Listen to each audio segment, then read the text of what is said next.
Hey guys, welcome back. We're going to be taking a look at Big Booty Tantrum. I'm just kidding. So we took our Tantrum all the way up to rank 5, level 50. He's got 11,500 HP and just shy of 1100 attack. He has synergies with Galvatron plus 8% armor, Blaster and RC plus 8% attack rating, and Kabam had a bit of a whoopsie here. We don't get the description for the beast ancestors, but all it does is it just gives these guys a chance for their attacks to become unblockable. It's a small chance, so it's not really nothing too major. Signature ability, we won't be able to test it out, but all it does, I'm going to read the description from the forum. Whenever Tantrum gains 3 melee buffs, he gains Frenzy, granting 10 to 70% critical chance and 20% chance to be unblockable for 6 seconds. I don't know if it means unblockable or unstoppable. So I don't know. Additionally, whenever he becomes frenzied, he'll purify all damaging debuffs and cannot be inflicted with further damaging debuffs for the duration of frenzy. So he'd be pretty good to use against like bone crushers, so not bad.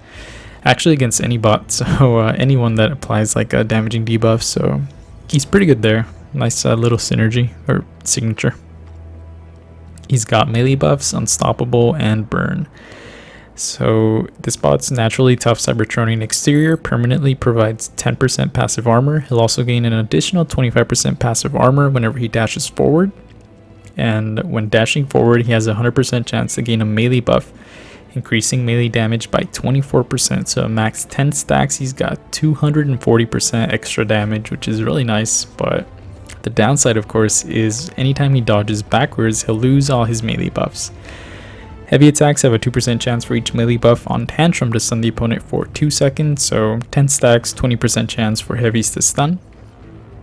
Blocking, after charging for 1.5 seconds, he'll become unstoppable for 4.5 seconds, and he won't lose any melee buffs when dodging backwards. Charging unstoppable is 8% faster for each melee buff on Tantrum. And once unstoppable expires, Tantrum must cool off and cannot activate his unstoppable for 5 seconds.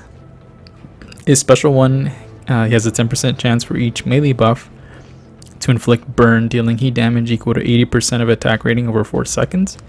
His special 2 has a 10% chance for each melee buff on Tantrum to stun the opponent for 3 seconds.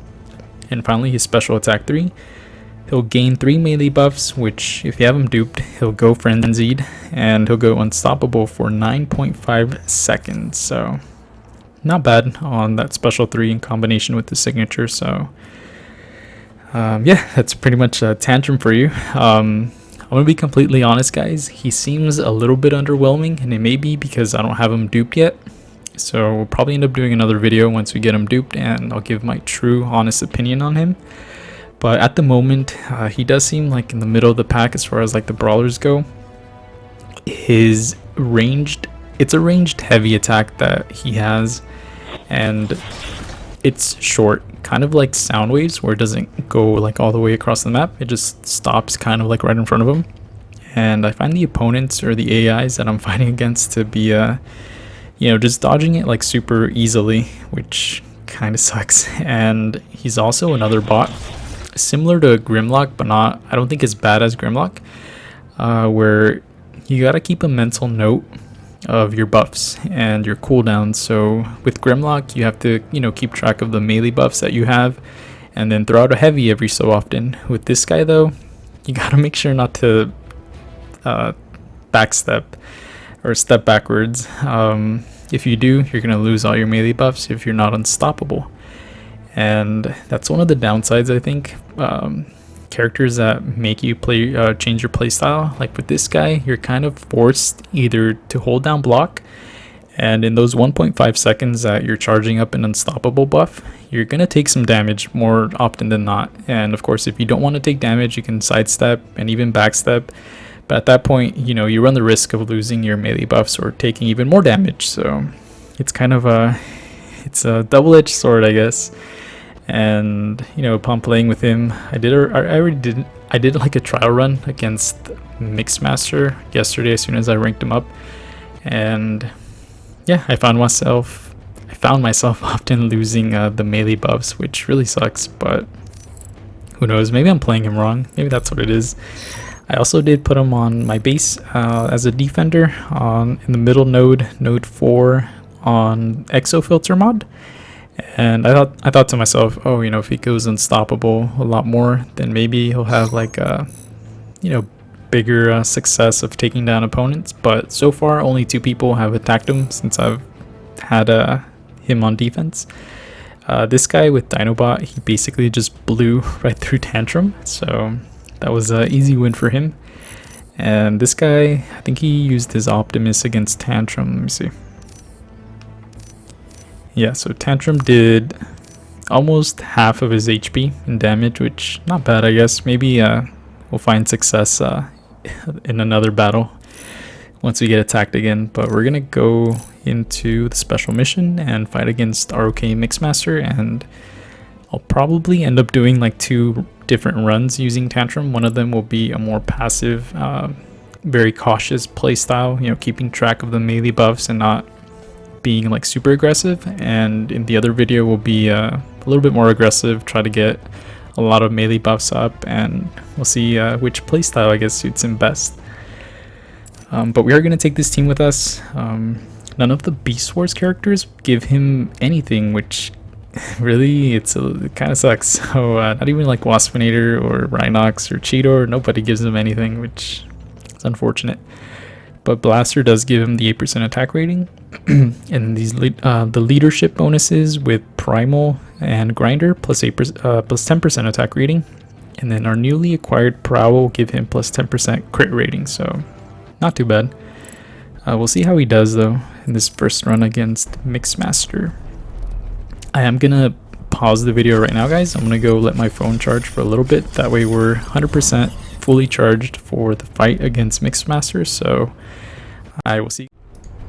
Alright guys, my phone is charged and we're ready to take on Mixmaster. So I'm gonna go ahead and mute the commentary, and for this first fight we're just gonna play super passive, and we're gonna show off all of his specials as well. So see you guys in a bit.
Alright guys, we're back for one more attempt against Mixmaster, and in this one we're going to try playing a little bit more aggressive. And I did notice in the previous video that Tantrum, I had like 6 or 7 melee buffs.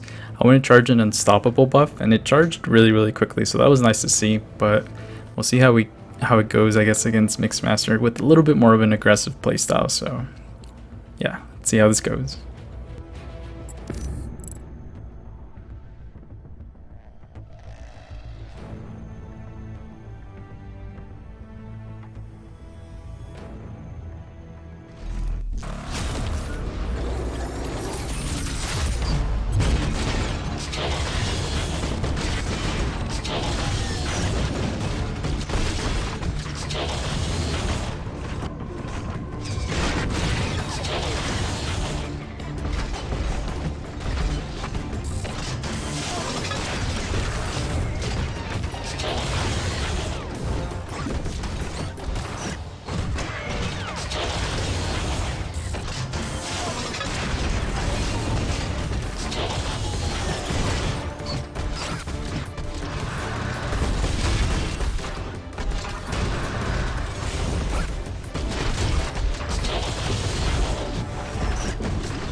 Alright guys, so I think Tantrum can be really good in certain situations depending on how aggressive the AI is playing.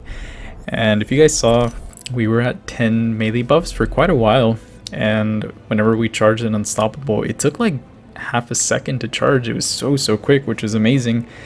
And he was doing some pretty decent damage. The only downside, of course, is his heavy attack. It's super short range and it doesn't always connect. And I feel like heavy attacks with this guy, that's the only thing that kind of gives you some sort of separation between you and the opponent and allows you, some room to sidestep, not dodge backwards because you don't want to lose those buffs, but just sidestep in order to counter either a dash, dodge, range attacks, and wait for your cooldown on the unstoppable buff to go off again. The other thing that I don't like, of course, is that special 3. Whenever, he uses it halfway through the animation, the unstoppable buff is already, used up like 5 seconds, 4 or 5 seconds of it just in the animation alone. That leaves him with only like 4 or 5 seconds of using it, which really sucks. And hopefully Kabam changes that. But, we have yet to see, I guess, his full potential with that frenzy signature ability. So maybe that'll help him out a little bit more. But I think right now, the way he is currently, I would rank him probably like in the middle of the brawler pack. He's still good. We're going to keep an eye on him on defense, and we'll see if he can maybe take down some more enemies or some more opponents that try to attack our base. But yeah, I guess let me know your thoughts on Tantrum, guys, and I'll be seeing you guys tomorrow during the live stream. So thanks for watching, guys.